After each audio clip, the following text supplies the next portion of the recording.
Yeah, do you want to do that? This part, the council is very thoughtful. The staff presents us with a lot of information that, um, definitely sways the way we do decide on things. So that's number one. Number two, and probably the biggest thing that we are talking about, and we'll talk about over the next couple of years, is our housing crisis. And that takes a multitude of forms. There will be a multitude of solutions, and it's everything from how much more can the town build? How much can the town build with the other entities in the county? How much can private developers build? What's going on with short-term rentals versus long-term rentals? Can we affect short-term rental owners to maybe become long-term rental owners?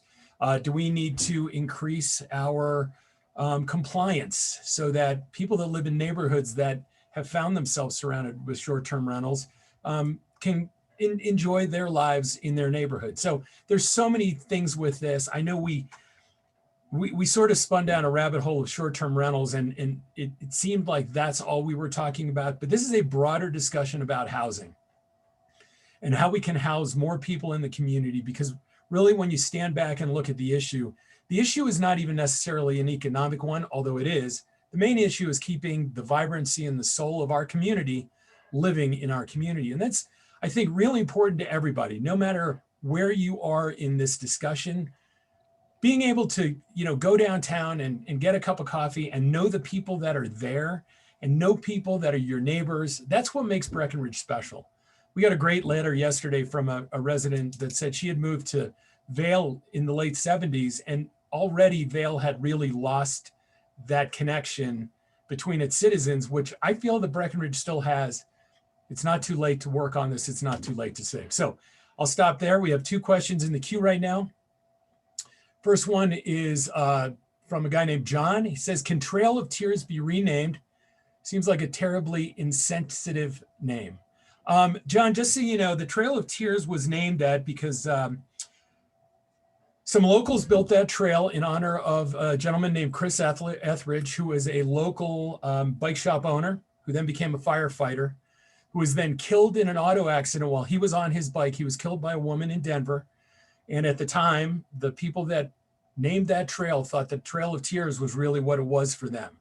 I know there are some other Trail of Tears, references, and I understand we've had this talk a couple times before, and we'll put this back to our Open Space Committee again to let them hash through it via Aaron. But it really, for this community, it was a heartbreaking story that Chris was killed by this woman in a car while he was riding his bike. He was a wonderful community member, just a fantastic human being. And it was such a devastating tragedy for our community when it happened.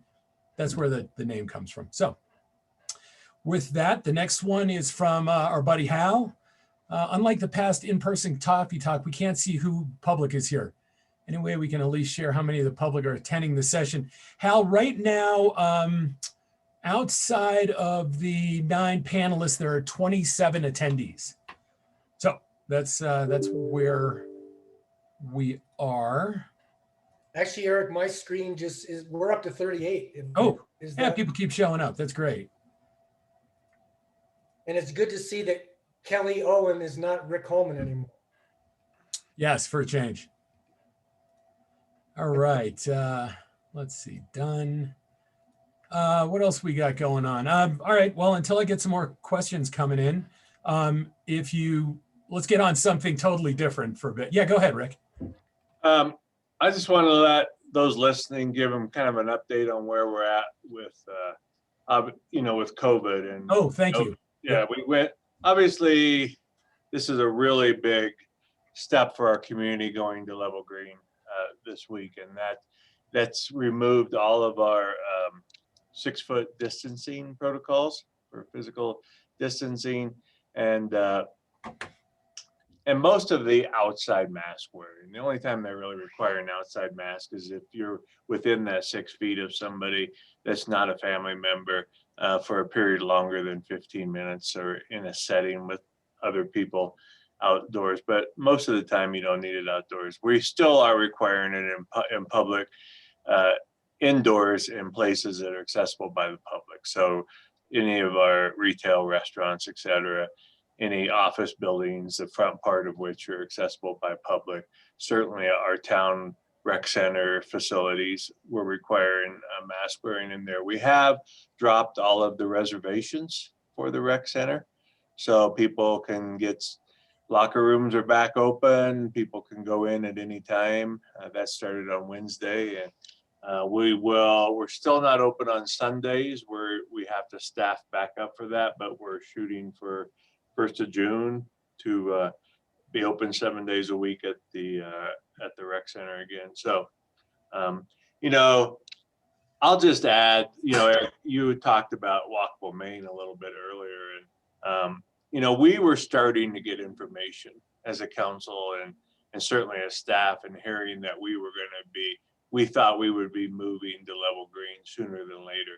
And level green is just a whole different world for us than where we were at this time last summer when we were looking to shut Main Street down, knowing that we were going to be back pretty close to normal by summer. And so, I mean, that's really great news. It's exciting. I think for some of us, it's we're adjusting, right, to a little less rules out there, which is good. But we've been in this pattern and for 14 months now. So Thanks, Rick.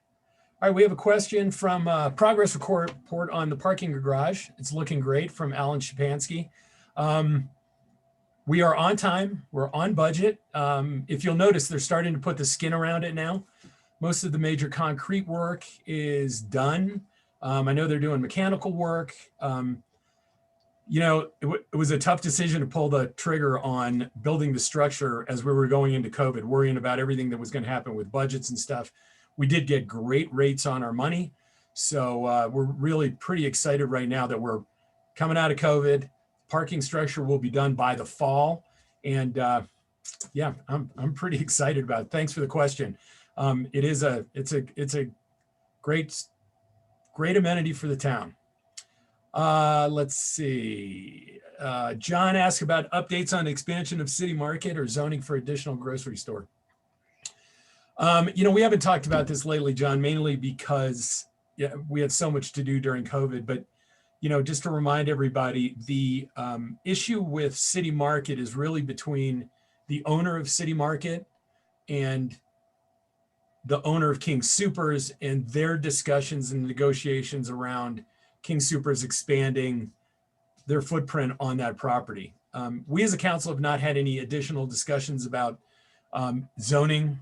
You know, at any point, if a grocery store wanted to come into town and came to town and said, hey, look, we want to, you know, we're looking at this piece of property to build a grocery store, we would definitely entertain anything and discuss with anybody anything else. But I don't see the town just finding a piece of property and zoning it just for grocery. You know, we do more generalized commercial versus residential zoning. So, you know, a big grocery chain at any point could do that. If we really think there's some issues in the whole grocery store market currently, as far as how they are, how they're able to operate and make money right now. So Hal asked that I mentioned that the COVID update public session this morning is at 11 with the county. So that'll be a great one for anybody to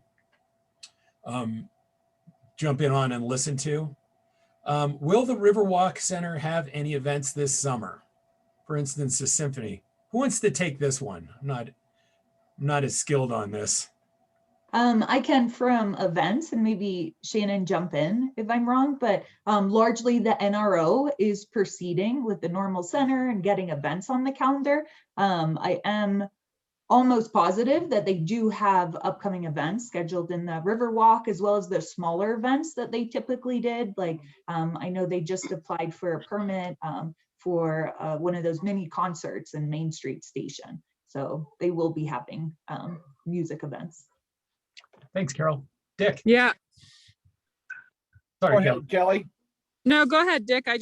Sorry, I couldn't see you.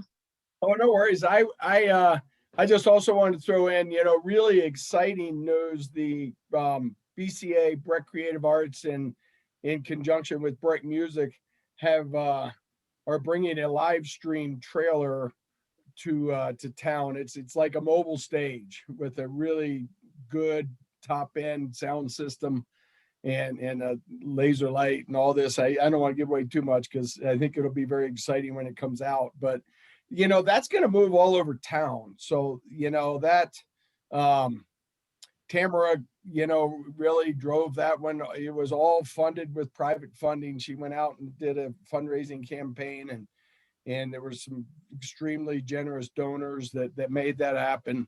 And I think that's going to be a wonderful tool for animation all over town this summer. Kelly?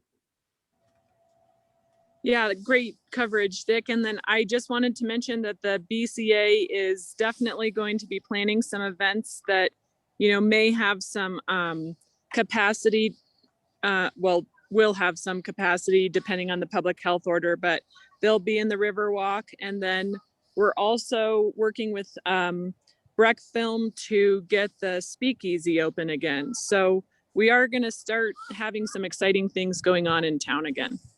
Thanks, Kelly. Dick? Dennis, I mean, sorry. This was actually a question for Dick. So Dick, I heard that people can actually request that trailer to show up at different events. Is that true? Yes, they can. And you would do that through the BCA, which, I think it's already scheduled to do some events in neighborhoods around town. And yeah, super exciting. That is great. And, this is probably a good time to sort of talk about something that has come up in general conversation about where we are with events. And if some of you will recall, at some point during COVID, we decided this was a great time right now, since we haven't done anything for 13, 14 months, to have a chat about where we are with events. Do we have the right events? Do we have the right events at the right time? Are there events that really don't belong in the town of Breck anymore? Shannon Haynes and the events group that she sort of runs did a great job in coming back with some new rules for all our events. At no point did the council want to get rid of events. There seems to be some misconception that we don't want people in town, and that couldn't be farther from the truth. But we want to make sure that the events that are in the community are suitable for the locals that live in the community. That's really, I think, the number one piece. And then the events that we do have that drive a lot of traffic to town, are we doing them the right way? Is there a reason that maybe the Saturday of Oktoberfest should be a ticketed event rather than a mosh pit for the whole day? So those are the discussions we had. I think they've been great discussions. We're getting to the end of that right now. And in light with that, Hal just asked, I believe you'll be talking about 4th of July parade at the next council meeting. Any chance we get a feel of the council members' positions? Are we talking about that in the next meeting, Shannon? Yeah. For me, it's all about COVID. If we're where we are, I'm down with having 4th of July. Anybody else? I think it's one of the iconic events that we have in this town. I love it. It's a day when everybody can get out and feel like, hey, we're back. So if we're still at level green and everything is going right, I say I'd love to see that happen in some fashion this year. On the events committee call earlier this week, there was a lot of support from the group, and I'm fully aligned with that. There are a couple interesting ideas that came out of the group, seeing if we can somehow have a virtual stream, be able to include people that might not feel comfortable. But yeah, as long as public health guidelines allow, I'm fully in favor. I was just going to say, I don't think we should allow any old Corvettes in the parade. With old people driving them, Rick? Yeah, exactly. Okay.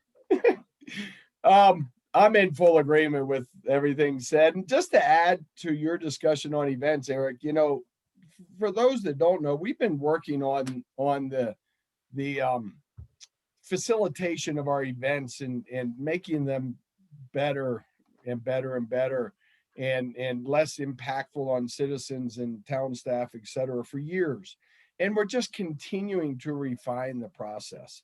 This time, you know, Shannon and Rankin and the group really did a deep dive with data. And we really took a hard look at a matrix of parking lot counts and traffic counts and the events and the iconic events and how it affected. And it was really, really interesting, and a tremendous amount of work went into it with data. And, you know, we came out going, yes, some of our big iconic events are impactful on town, but, you know, they're not going anywhere, you know, so we were really able to refine the process. And I really am grateful to the committee, a tremendous amount of work. You know, I would also say, Dick, that I know it's hard to recall what happened, you know, a year and a half ago, but, you know, we went through a period where we were getting serious pushback from residents about event fatigue, if any of you remember that far back. But we had some meetings where people really were over what was going on in town. And that's sort of the genesis. We had talked about this in light. It really began with the when the Breck Epic was going to be sold to Ironman. A ton of people came out to a meeting, one meeting in particular at the rec center, where I took questions for like 2 hours that were just hurled at us, just to, you know, why would you do this? We're oversaturated. We have, you know, there's too much going on. You guys are ruining the town. So, I mean, honestly, that's the genesis. And it is the council's job to make sure we're always on the right path. That's what we get paid to do. And that's why we do those things. Kelly. Well, I just wanted to step back even one further and remind everybody about the destination management plan, which is really the genesis of everything we're talking about right now. And I know that some people feel like this is coming out of nowhere, but I think that's just, you know, I think that's an impact of COVID, and that we've been really, all of us have been working together to just get through this last year as best we can. But as we're coming out of COVID, and we've been talking about, you know, where is the town and what to do next, we're really guided by this huge destination management plan process that the community participated in for a couple of years, you know, 2017 to 2019. And then we really accepted that plan as our guiding document sort of right before COVID, maybe about a year before COVID. And so that document, the vision for Breck, is to have a harmony of quality of place for locals and quality of experience for visitors. And so what that's going to take, you know, going forward, because we have such an amazing place and we have so many people who want to come here, and we're so lucky, is that we're always going to be looking at different facets of the community to sort of make sure that we're in harmony between those two groups of people. And so events was one thing that we did that with, but that's also where the generation of this housing discussion is. So I just think it's really important that as a community, we remember, you know, before COVID and some of those goals that we laid out and really had a ton of deep discussions about as a community. Thanks, Kelly. That is Kelly, great. I would just add, you know, I encourage everyone to read it. There's a summary of those goals on the Town of Breckenridge website homepage, and just click the link, and it's a 5-minute read, and it's I know council reads it often, I do, and it's a really good refocus. Thanks, guys. And that's really well put. And just, yeah, I agree with everything that's been said, and that this is something that happens periodically. Like in the last, you know, 7 years that I've been on council, it just, we go through cycles of taking a look and readjusting, and or not readjusting, but just re-looking at our values and how everything is aligning. And it's a natural, I think it's a natural cycle to go through and see, hey, are we doing the best that we can be doing? Excellent. Abby Epperson asked about lasers or drone shows for the 4th of July instead of fireworks. And I know we talked about this, Abby. And we'll probably talk about it at our meeting, but I can't totally quote what we did. So go ahead, Rick. Unless some improvements have been made, some of our research showed that there were some challenges at our altitude with some of the drones and the laser light images that were being used. And that's when we first looked at it. Obviously, we didn't look at anything last year, a couple of years ago. We were looking at it, but we haven't taken a hard, really gone back and lately and looked at that stuff. Yeah, the drone shows, I remember one of the things they talked about, it's not just our altitude, but you also have to have pretty calm conditions, which is not typical for, the Breckenridge based area. So I think the drone shows might be a little bit difficult, but always worth relooking. Absolutely. And we will be talking about 4th of July on Tuesday. I'm going to pivot now to open space. We have a question from Chris O'Reilly. Do you have an update on any specific hiking only trails that will be created this summer? And would the council consider making the elevated part of the Betty's Trail hiking only? Erin?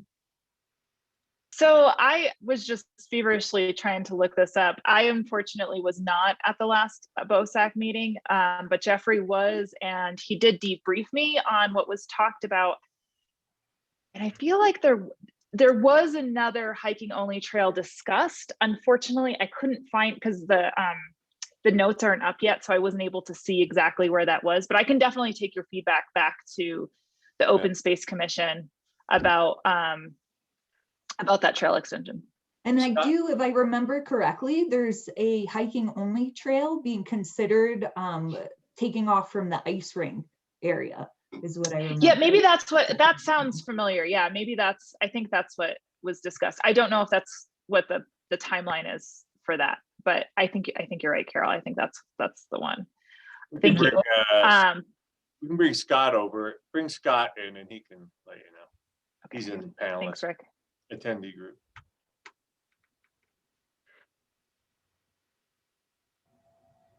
In the meantime, Hal asked about a vintage car cruise on the 3rd, which is the Saturday before 4th of July. And I think that's probably, I don't have a problem with it, but we'll have to talk to staff and see what kind of stuff goes on with that, Hal. Scott, how are you? Good morning. So 2 answers to that question. One is last year there was a brand new hiking only trail constructed on the Mineral Hill Trail out of French Gulch. So that's one that is, if the person who's asking is not aware of, there's a new hiking only trail. He does know about that one. Yeah, B&B Trail head. If you go across the road and start climbing up towards Backdoor Trail, that's where that one is. So that's brand new as of last year, towards the end of last summer. And then, as Carol mentioned, the proposal this year is to have a new hiking only trail out of on Little Mountain. So basically out of the ice rink parking lot, the Illinois Gulch trailhead, if you will. It'll go up to the top of Little Mountain. And we're looking at designing potentially to be a loop. That was one of the suggestions that was made at the last meeting. And so that may be a loop, but it's for hiking only, and that will begin construction. If all else gets done, it'll begin construction this spring.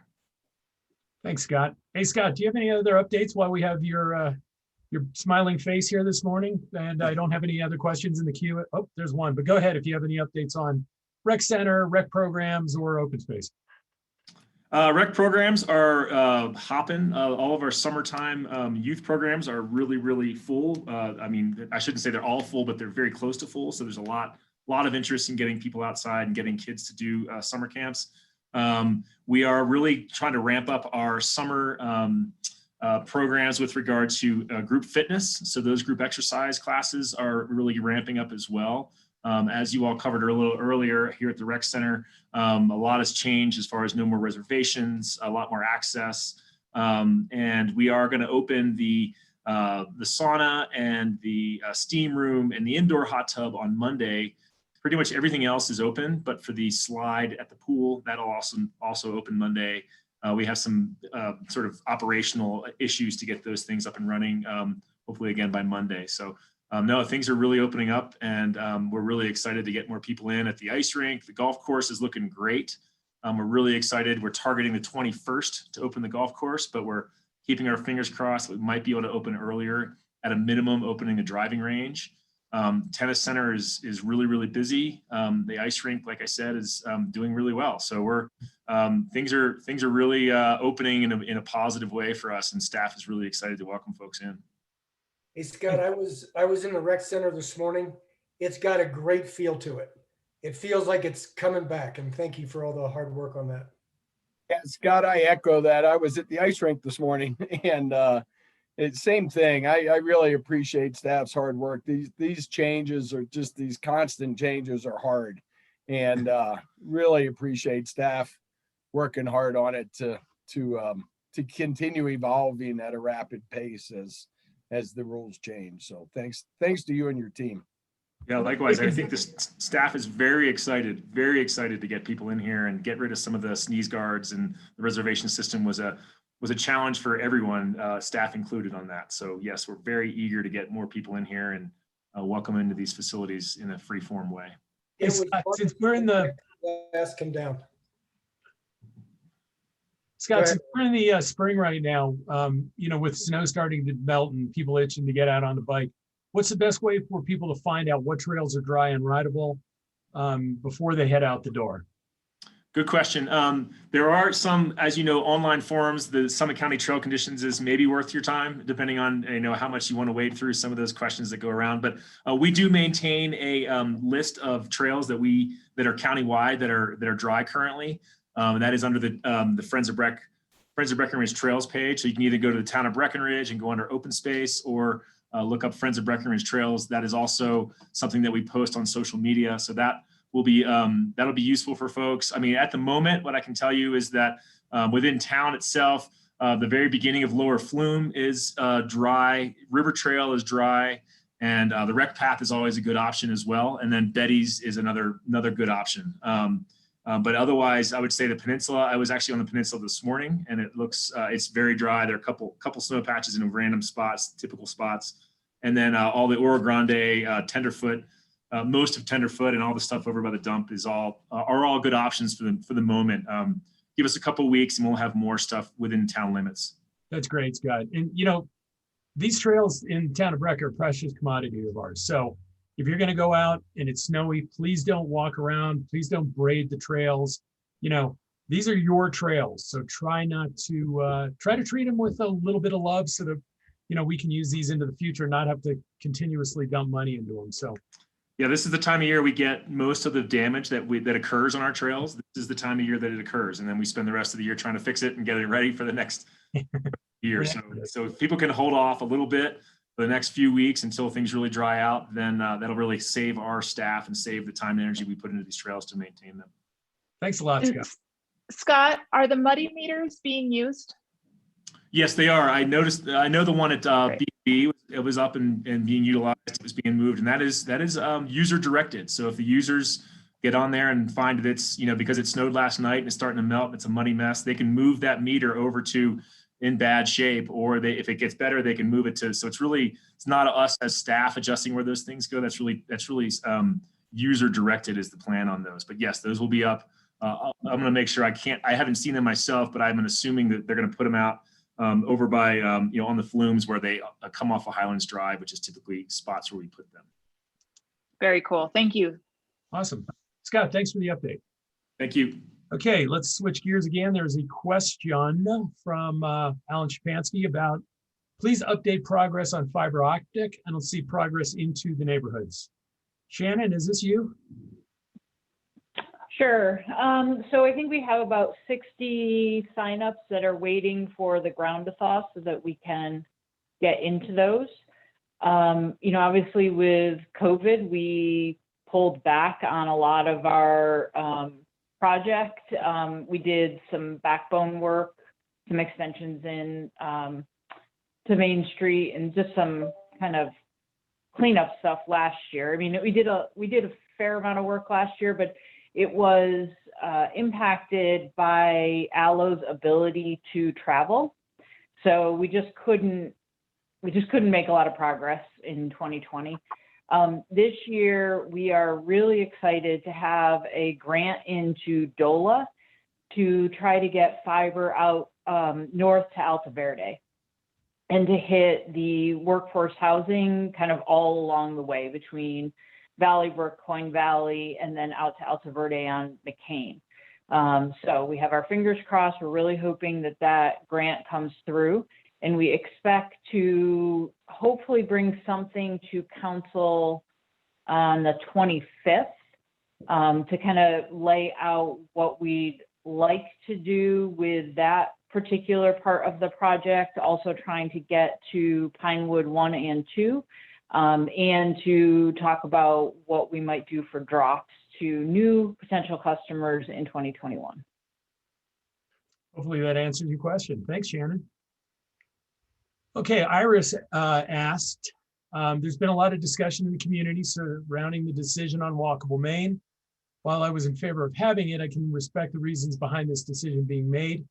We have an opportunity to find some middle ground, and I wonder if town council will consider alternative options, possibly keeping some of the walkable Main Street provisions or potentially re-envisioning the benefits of walkable Main while reducing the drawbacks. Thanks for the question. Dick, you want to jump on this one? You bet. I'm happy to.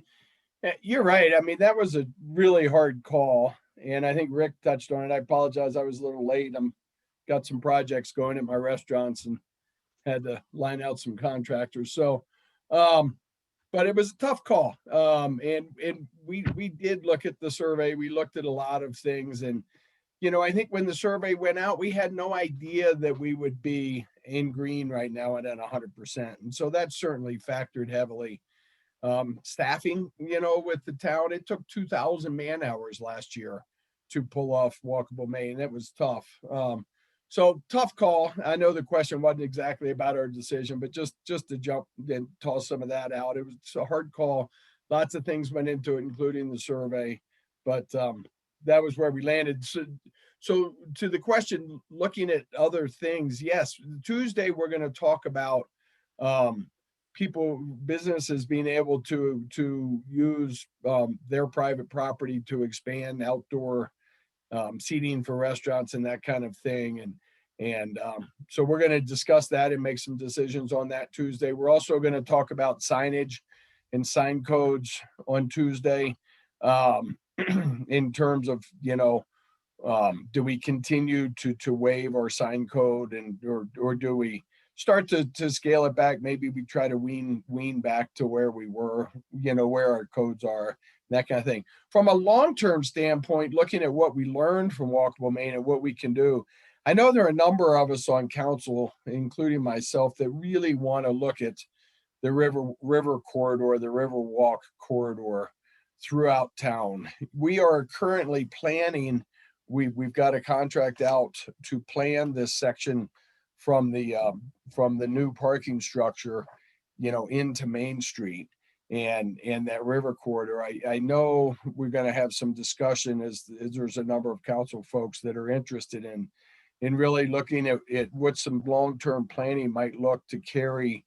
that whole plan through to the south end of town along the river and revitalize that river walk that's really kind of become an alley through much of town now. So yes, those are the kinds of things we really, I thought, had some great success in that river corridor with walkable Main, with the lights and the trees and all of those things. And that is certainly something that we learned during walkable Main that we would like to do some long-term planning and engage community and look forward on. So yeah, great question. Thanks. Thanks, Dick. Anyone else want to jump in? Okay. On a separate subject, I'm wondering if maybe either Rick or Shannon, you can talk just a little bit about how the census will impact us. I was unaware till recently that I know one of our metrics for opening up with COVID is that we hit 70% of total community members vaccinated, but now that number is going to change slightly because we're going to go by the new metric numbers. If you guys could talk a little bit about that and what do you think it'll do to us hitting that next target of 70% fully vaccinated? So I can talk about that just a little. They did discuss it at the Board of Health meeting yesterday. And so with the change to the newest census numbers, we have had an increase county-wide of our population, which is to be expected. And even in some of the numbers that Amy has shown, age group vaccination numbers, we've seen some of the age groups actually be over 100% vaccinated. And that's a result of having more people in that age group that weren't previously in the census. What I heard yesterday didn't sound like they expected to see a huge change in the numbers, but they did want people not to be surprised to see that as they add in, greater numbers of folks, that it would make sense that our number of vaccination or percent vaccination will go down. And in addition to the census numbers, they'll also be adding in the 12 to 15-year-olds. So as they were counting or calculating percentages previously, they had pulled that group out because they weren't eligible for the vaccine. And so it's about, I think Amy said about 1,000 kids that are in that 12 to 15-year-old range that will now be added in. So you'll see that have an impact on the percent vaccinated. But again, it didn't sound like they were overly concerned about it. They just didn't want people to be surprised. There's only a couple of points. So I think they said it like where they thought they were going to hit 60 early this week. It was going to be with these new numbers. They were like 58. So it changed it just a couple. Okay, how did it change our residence count in town? Do we know in the town of Breck? I Limits? don't know. I know in Colorado, right? We were, what were we, number six growing in terms of population, but we're getting an additional congressional seat, right? Out of it. And I've heard rumors that we'll likely stay in Congressman Negus's district. So fingers crossed, because he's been so wonderful. That would be awesome. Really? Yeah, because I was afraid. There was a lot of rumors that the redistricting, they were looking at more of a western slope side. So, yeah. Yeah, he's been great. I hope you're right, Carol. Carol's rarely wrong. So, I tell my boyfriend that all the time. yeah, he better start listening too. There are no open questions. Does anybody from the Diversity Task Force want to give us a little update on where we are with this new experience we're going through? Carol, you want to start? Yeah, I can start and I'll kick it over to Erin and Dick. First off, I think I speak for all of us when we are so proud of the community members that stepped up to be part of the commission. Their thoughtfulness, experience, everything. We really have an incredible group working. As we've said time and time again, this whole process will take time. There's no checklist to create equity. It's systemic change that'll take time, but it's also this group. Their role really is to make recommendations to council, to bring that lens to see how our policies are impacting people differently and what we can do to just make things better in a equitable way, meaning impacting all community members. So we have been working with the consultant. We still have, we're working with them on next steps to create kind of this commission's guiding document, which will be an equity lens and an equity blueprint. Also, we want some initiatives to come from within this commission. So we're still largely getting our feet under us. I'll kick it over to Dick to talk about a meeting that a subgroup had with a group of executive directors in the county. Those are the 15 largest nonprofits in the county. They get together to share ideas, and we made kind of an introduction there so we can in the future explore ways we can partner with these groups.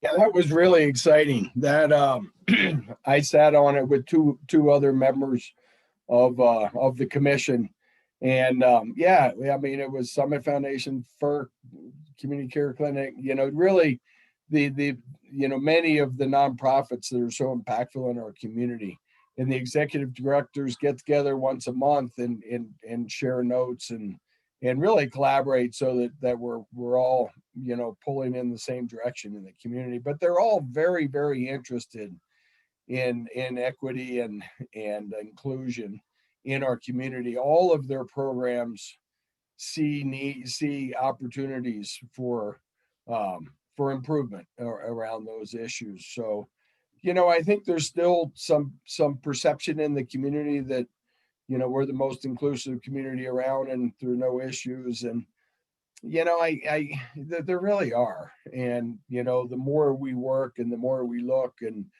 talk to people, the more evident it becomes. And so I really echo Carol's appreciation to the commission that stepped up. We had 40 applicants and selected 6 folks, and they're amazing. Really, really strong group. And the consultant we're working with is very effective and good. I'm super excited about the work to come with this group. So, Aaron? So I don't know that I have anything to add. I just want to underline how great this commission is and how excited I am to be a part of it, and that Breckenridge is taking these steps. I'm so proud of our community for the support and the nonprofits supporting this too. And I've heard rumblings of how different nonprofits are going to support, with their own initiatives and want to be a part of creating more equity and inclusion in our community. And it's a much needed positive movement in our community right now. And I'm just really happy about it. And I think that there's a lot of work to be done and some conversations to be had, but I think it's just the right step to take right now. And so, yeah, I'm really looking forward to these discussions to follow as well. Thanks to the 3 of you for taking this task on. It's rare that we put so much firepower behind a new committee, but this one's definitely worth it. So thanks for the update. Okay, we have a question from Iris. It's great to hear that the council is helping to bring back this Breck Speakeasy. So many businesses having closed in the past year. The council aware there were 63 businesses that closed in Breckenridge this past year. Ready Paint Fire and many others. Can you please tell us about what constructive things council is doing to help our community rebound and recover from the detrimental impacts of this pandemic? Yeah, this has been on all of our minds for the last year. We took a couple $1 million of the town's funds and put it towards rent relief for both residential rent relief for workers in the community. Plus, we did a lot of rent relief for businesses, trying to keep as many businesses afloat as we possibly could with the limited funds that the town has. I'm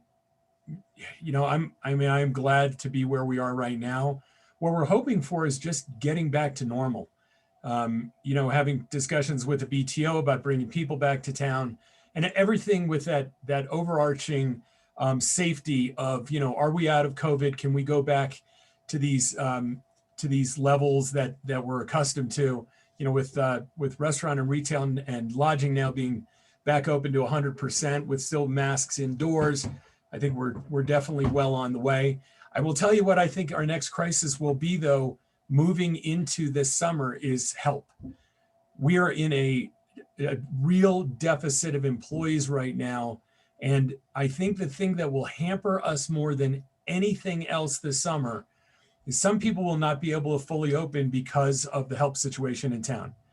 Everyone you talk to right now, every business in town is understaffed, and going from 30% to 100% is a huge jump in the amount of employees you need to make that work. And this will be a very difficult summer for a lot of businesses, not because of restrictions, but because of the help situation, which is why we've been, for a long time now, having these overarching discussions about housing and, how are we going to get people to town? Unfortunately, or fortunately, this is not just a Breckenridge problem. This is a United States problem right now. Everywhere you look is there was a big article in the Washington Post about help issues all across the country. So, Denver's got help wanted signs up everywhere as well. So there are a lot of challenges. We look forward to inviting our guests back in the numbers that they are, but we also need to be aware that we want to provide the proper services to everybody. And the help situation is going to be our big issue this summer. Anybody else want to chime in on that one?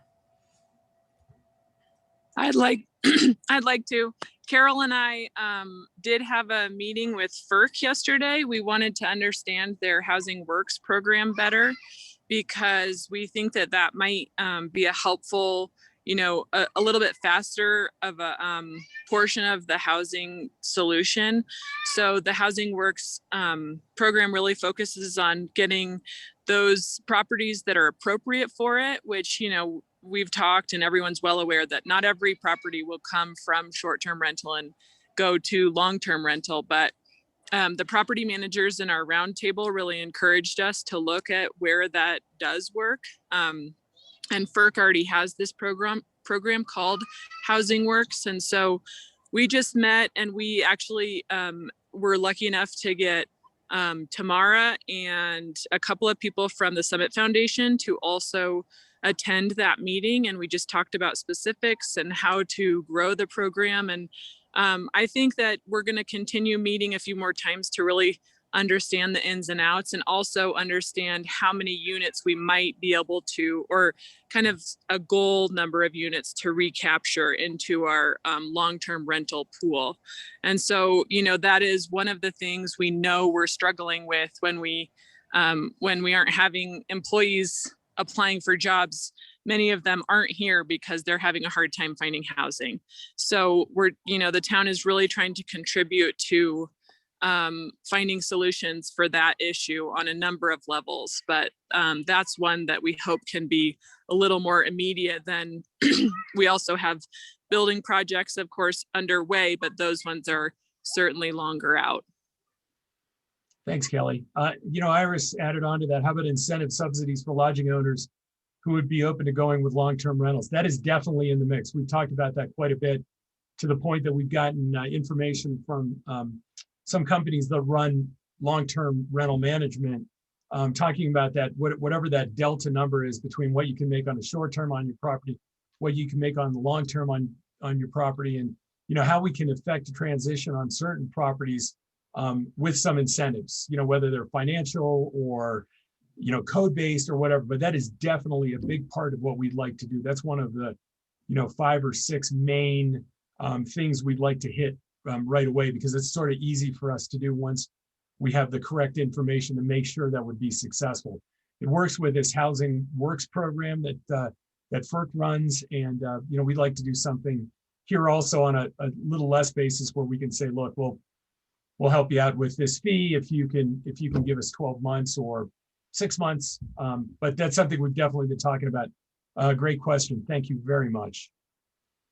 Graham Frank said, prior to the last council meeting, a one voice letter was submitted to the council. At the time, over 70 people had signed that letter. Eric addressed the letter in the council meeting at a high level. Since the meeting, I understand that 50 more people have signed a letter, bringing up the total closer to 120 people. Will the council issue a more formal response to the concerns expressed in the letter?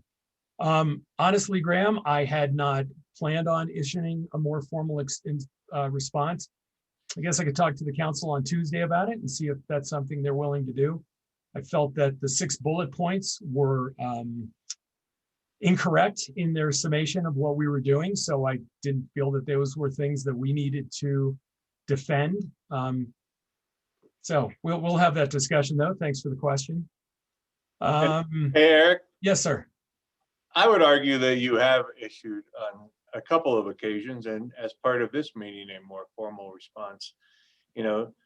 Just go back to the whole discussion about being anti-event. It's just, that you addressed why we're looking at events. We go back to, the DMP study, the resident sentiment surveys that we've had done over the last few years to talk about you have gone into detail about our side of that. So I would argue that we have done a formal response on a couple of occasions to those things. Thanks, Rick. I agree with Rick, and again, reiterate, I encourage everyone to read the destination management plan. Honestly, Dick, I think that's where the answers lie. They're in that DMP. Yep. All right, we got a question from Nikki La Rochelle. Hi, Town Council. I'm curious if you have any updates or new considerations for the upcoming wildfire season.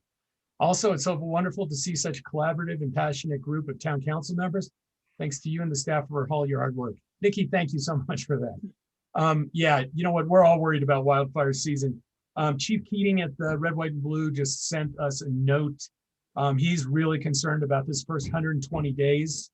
You know, the chipping program is going to go on like it does every year. I think there's some real good outreach from the Red, White, and Blue right now. You know, if you're out there and you haven't done any treatment on your property, this is going to be a good year to do that. I think our snow level is pretty low. We're looking at a really dangerous fire season. Of course, this is also one of the things that went into consideration with Walkable Maine, and this came from Chief Keating when he stood up at one of our meetings and said, you know, we would rather you not do Walkable Maine, because when we need to respond to fire, we need that major arterial. So take that for what it's worth. But we are definitely concerned. The good news that we heard in a larger wildfire panel was that there are more tankers available in the Western United States this year, air tankers, than there have been in the last couple of years. I think we can thank Joe Neguse in particular and the federal government for making those available. So hopefully, if something does happen here, we'll be able to get to it right away. Everybody is concerned. So thank you for that question. That's a great one. And I think it's worth mentioning too that Red, White, and Blue did secure an extra wildfire truck last summer. So and that they keep one locally. That allows them to always keep one locally here, which I think is terrific. You know, we of course want to help out our neighbors because we know that, you know, just one local fire district can't handle it. But the great thing is that then we always have an immediate response vehicle here as well, which you know, props to Chief Keating and that group for having that, just being able to make that work. And, you know, as citizens of the community, you got to do your part. If you're out in the backcountry, you're hiking, you find a campfire unattended, please put it out. You know, this is some of the literature that's starting to circulate from the federal government now. Don't keep it lit, extinguish it. Some cute bears there with Smokey. This is just sitting right on my desk. That's how in front of our brain pan this thing is right now. But if you see something like that, you got to call 911 right away. Those things happen. That's where fires get started in our backcountry. Is you know, a lot of people like to live in the backcountry in the summertime.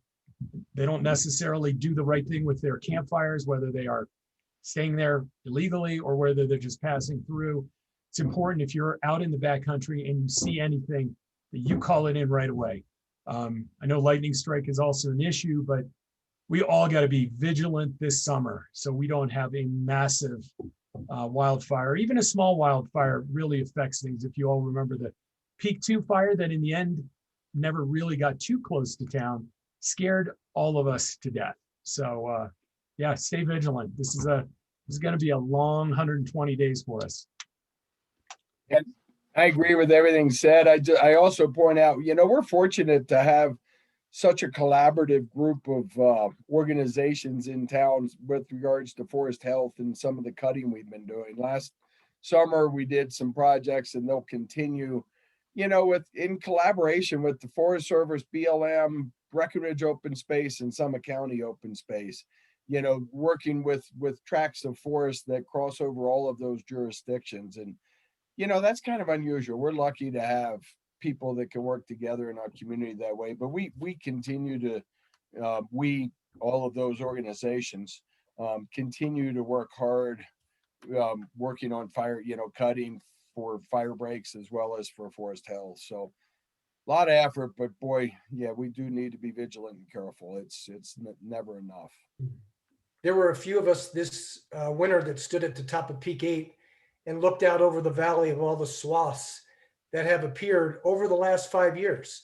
The clearing, the cutting, the fire breaks. it's moving along nicely. We just hope it doesn't start too close to town.